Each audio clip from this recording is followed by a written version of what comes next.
સુરતમાં ફરી દિનદહાડે લૂંટની ઘટના બનતા ચકચાર મચી જવા પામી। બેંકમાં ધોળા દિવસે લૂંટારાઓએ ત્રાટકી લાખોની મત્તા પર હાથફેરો કર્યો તો બેંકમાં લૂંટ કરી ભાગતા લૂંટારાઓ સીસીટીવીમાં કેદ થયા હોય ઘટનાની જાણ થતાં પોલીસ પણ દોડતી થઈ ગઈ હતી।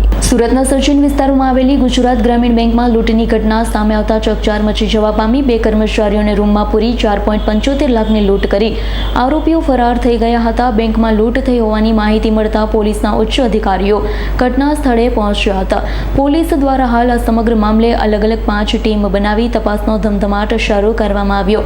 બેંકમાં લૂંટ થયાની જાણ થતાં જ પોલીસના ઉચ્ચ અધિકારીઓ ઘટના સ્થળે દોડી ગયા। પોલીસ દ્વારા તમામ દિશાઓમાં તપાસ હાથ ધરાઈ છે। આરોપીઓને ઝડપી લેવા માટે ટેકનિકલ સર્વેલન્સનો ઉપયોગ કરાઈ રહ્યો છે।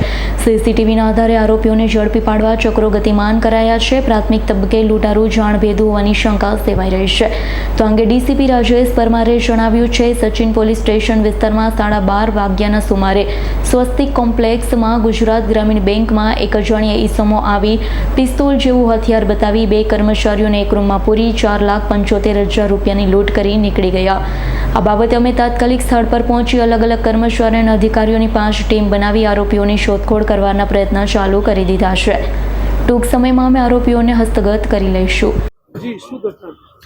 સચિન સુરત શહેરના સચિન પોલીસ સ્ટેશનમાં 12:30 વાગ્યાના સુમારે સ્વસ્તિક કોમ્પ્લેક્સમાં ગુજરાત ગ્રામીણ બેંકમાં એક અજાણ્યા ઈસમ આવી પિસ્તોલ જેવું હથિયાર બતાવી અને જેના કર્મચારી હતા બે એને એક રૂમમાં પૂરી 4,75,000 રૂપિયાની લૂંટ કરી નીકળી ગયેલ છે।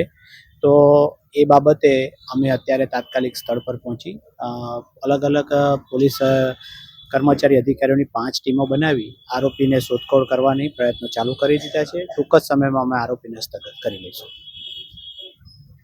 Bureau report S9 news Surat. અમારી તમામ માહિતીથી અપડેટ રહેવા માટે જોડાયેલા રહો S9 ન્યૂઝ સાથે।